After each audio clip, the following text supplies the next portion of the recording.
Gene Watson finally tells the truth about Jeannie Seely, and it has left fans of country music in quiet shock. For decades, their names stood side by side in the world of traditional country, respected, admired, and rarely questioned. Gene Watson and Jeannie Seely were more than just iconic musicians.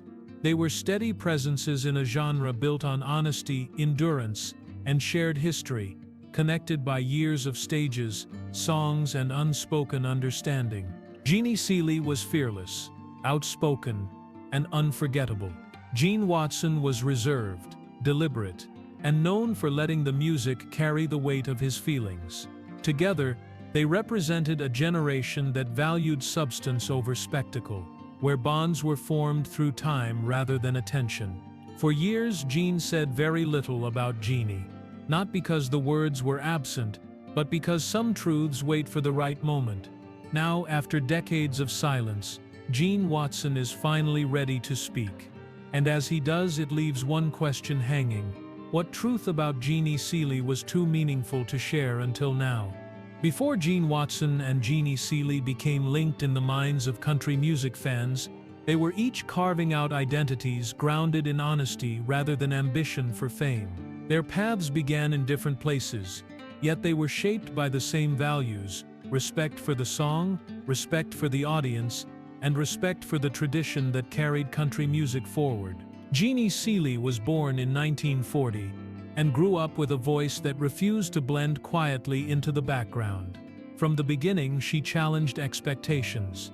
When her song "Don't Touch Me" was released in 1966, it did more than climb the charts. It shifted the emotional tone of country music, giving women a voice that was firm, expressive, and unapologetic.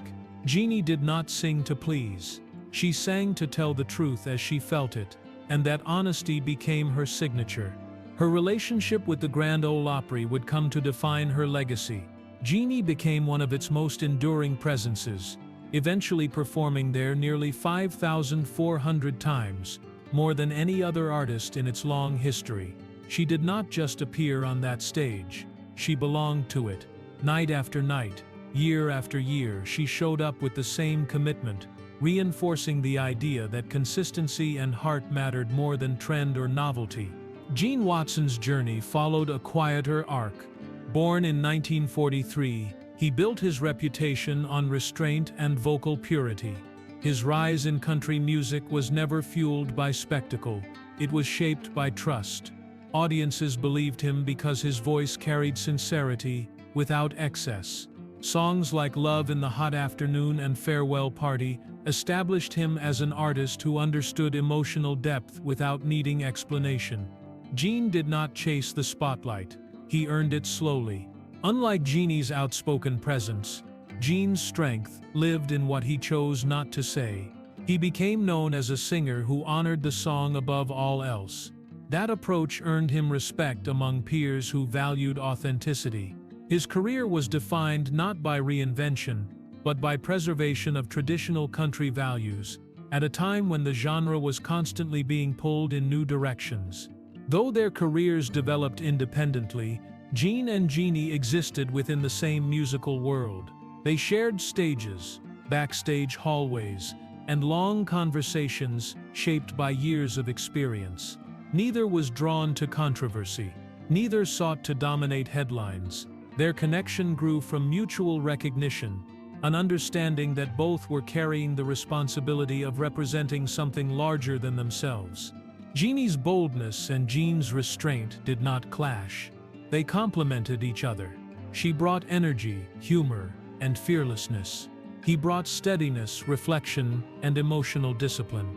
Both understood the cost of longevity, the discipline required to remain relevant without compromising truth. Their bond was not built quickly. It was earned over time.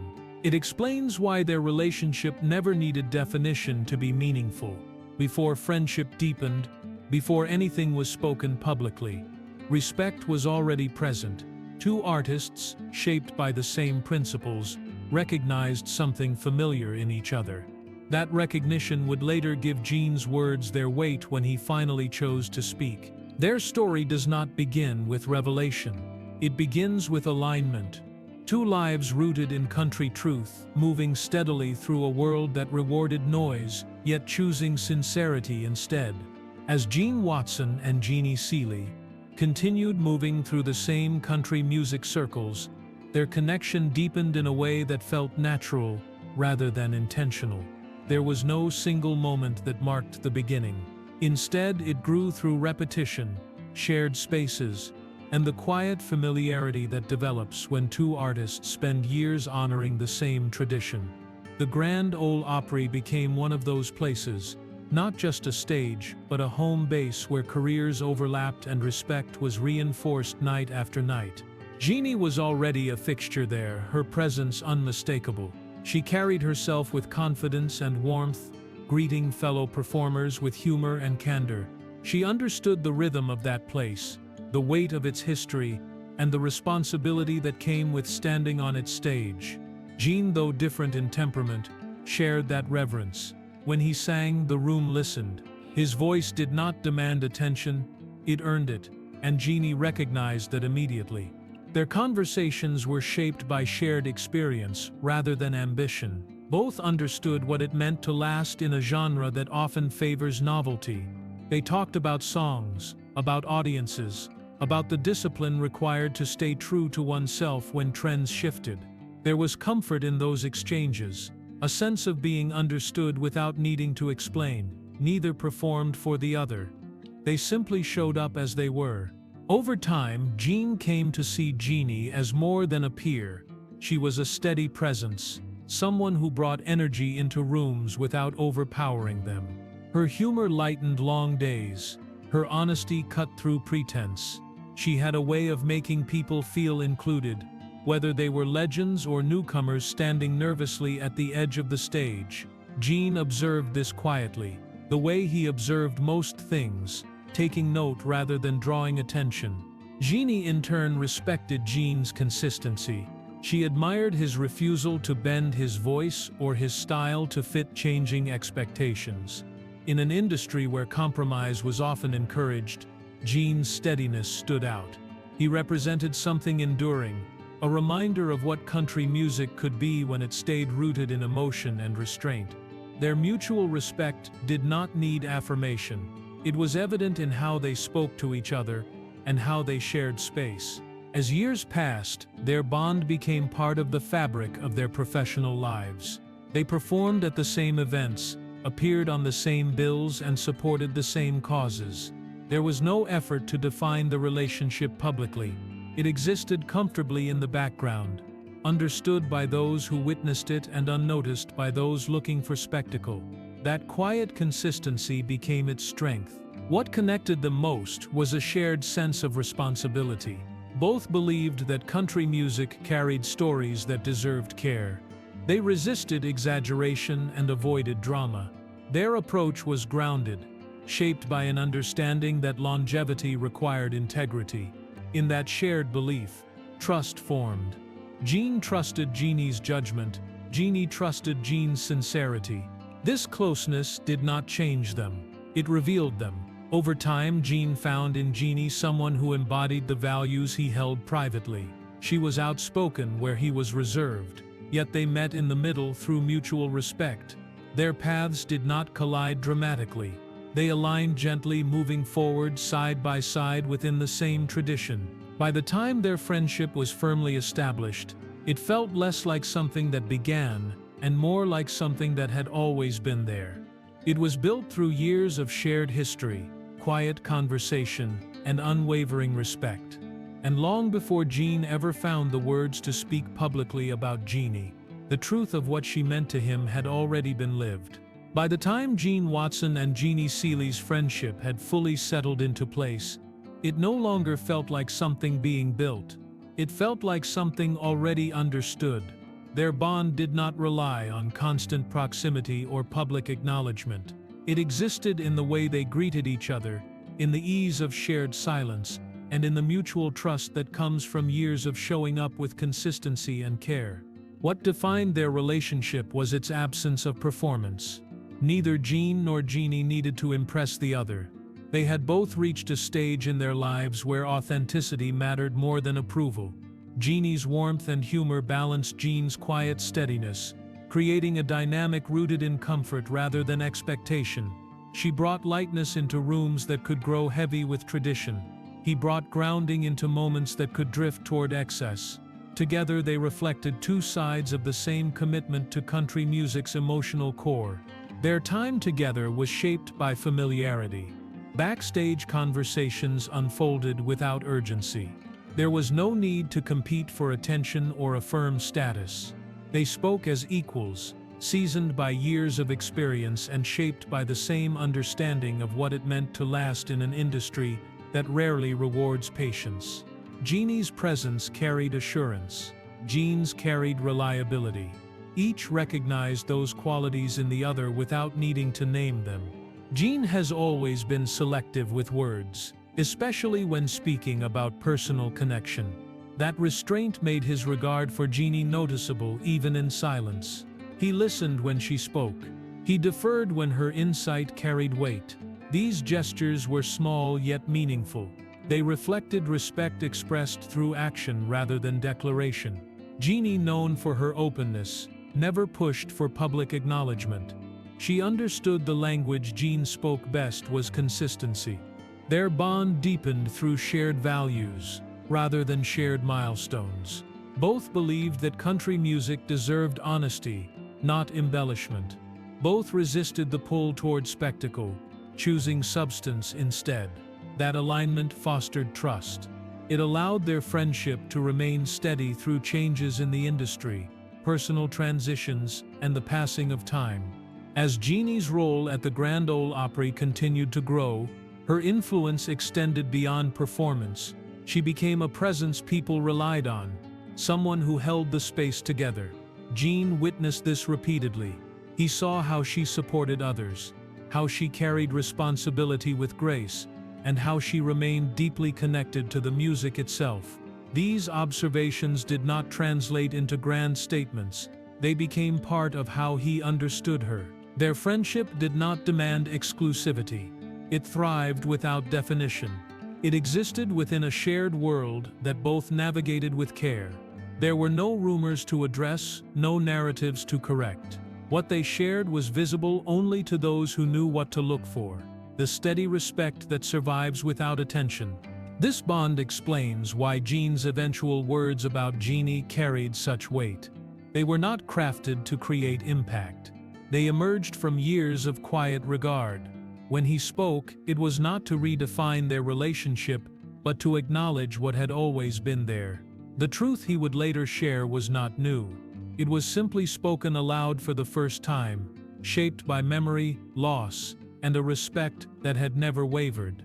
When Jeannie Seely passed away on August 1, 2025, at the age of 85, the country music world felt the absence immediately. Her voice had been a constant, her presence woven into the fabric of the Grand Ole Opry and the lives of those who stood beside her for decades. For Jean Watson, the loss was not public at first. It was personal, settling in quietly before it ever reached words. Jean was never someone who rushed to speak when emotion was fresh. His instinct had always been to sit with feeling, to let it find its shape before giving it sound. In the days following Jeannie's passing, tributes poured in from across the country music community, each one acknowledging her influence, her humor, her dedication. Yet Jean remained measured, choosing reflection over immediacy. When he did speak, it was not to add noise to grief. It was to offer clarity. Jean described Jeannie as a really close friend, a phrase simple in structure yet heavy with meaning. Coming from a man known for understatement, those words carried weight. They did not exaggerate. They did not embellish. They told the truth as he knew it. The timing of his words mattered. Jeannie was no longer here to deflect praise with humor or redirect attention back to the music. What remained was memory, shaped by years of shared space and mutual respect. Jean's tribute did not focus on accolades or milestones.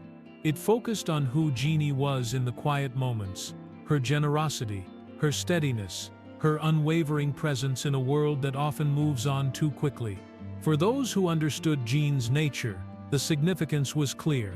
He had always expressed care through consistency rather than declaration. Speaking openly about Jeannie marked a shift, not in feeling but in expression. Loss had created space for words that had never been necessary before. The truth he shared was not a revelation, it was an acknowledgement. Jeannie's legacy had never needed explanation. Her nearly 5,400 performances at the Grand Ole Opry spoke for themselves. Her influence lived in the artists she supported and the traditions she protected. Jean's words added something different. They added intimacy. They confirmed that behind the public figure stood a woman deeply valued by those who knew her well. This moment reframed the title of truth itself. There was no secret being uncovered. There was no hidden story brought to light. The truth was that some relationships are so steady, they do not demand narration until absence makes silence noticeable. Jean did not speak because he wanted to be heard. He spoke because the absence of Jeannie made the weight of what she had meant impossible to leave unspoken. For fans, hearing Jean finally articulate his feelings offered a deeper understanding of both artists. It revealed how respect can exist without display, how friendship can endure without explanation, and how truth sometimes waits not out of fear, but out of humility. Jeannie Seely's passing did not change what she meant to Gene Watson. It allowed him to say it. In that moment, the truth was not heartbreaking because it was hidden. It was heartbreaking because it was simple. A close friend was gone. A steady presence was missing. And only then did the words arrive, shaped by years of shared history and the quiet honesty Gene had always carried with him. After Gene Watson spoke about Jeannie Seely, something subtle shifted in how their story was understood. There was no dramatic revelation, no headline-driven twist. Instead, there was clarity. The truth Gene finally told was not about something hidden. It was about something enduring. It revealed how deeply respect, consistency, and quiet friendship can shape a life without ever demanding attention. For Gene, speaking about Jeannie was never about redefining the past. It was about honoring it accurately. His words did not elevate their bond into legend, they grounded it in reality. Jeannie was a really close friend, someone whose presence had been woven into the rhythm of his professional and personal world for years. That truth did not require embellishment to carry weight. What became clear was how much Gene valued steadiness. In an industry that often celebrates excess and reinvention, Jeannie represented continuity. She showed up. She stayed. She carried the responsibility of tradition without making it feel heavy. Gene recognized that quality because he shared it. Their bond was formed not through dramatic moments, but through shared commitment to doing things the right way, even when no one was watching. For fans, this understanding added a new dimension to Jeannie's legacy. She had always been visible, outspoken, and beloved. Yet hearing Gene speak revealed how much of her impact lived off stage. She was not only admired, she was trusted. That distinction matters. Admiration can be distant. Trust is earned through time, reliability, and integrity. The truth Gene shared also reflected something about himself. His restraint, often mistaken for distance, was revealed as care expressed differently. He did not rush to speak because he did not need to. The relationship had been lived, not performed. Words arrived only when absence made silence noticeable. In this way, the story becomes less about revelation and more about recognition. The truth was always present in actions, in consistency, in years of shared space. Loss simply gave it a voice. Gene's words did not close a chapter. They illuminated one that had always existed quietly in the background. What lingers is not heartbreak in the traditional sense. It is tenderness. The understanding that some of the most meaningful relationships are the ones that never ask to be explained. They simply exist, steady and faithful, until time asks us to acknowledge them aloud. For Gene Watson, telling the truth about Jeannie Seely was not an act of confession. It was an act of gratitude, a way of saying that what mattered most was never hidden, it was lived. And in finally speaking it, he ensured that her impact would be remembered not only for what she did on stage, but for who she was when the lights were low and the music paused. Gene Watson did not tell the truth about Jeannie Seely to change how she is remembered. He spoke because time and loss finally made silence feel heavier than words. What he shared was not a revelation meant to surprise, but an acknowledgement meant to honor. In a world that often mistakes volume for meaning, his restraint offered something rarer: sincerity. Jeannie Seely's legacy was already secure, written into the history of the Grand Ole Opry and carried forward by the artists she influenced. Jean's words added a human layer to that legacy, reminding us that behind the milestone stood a woman deeply trusted and quietly cherished. Their bond was never defined by headlines or grand declarations. It was shaped by consistency, respect, and shared devotion to the music they loved. In the end, the truth Jean told was simple and enduring.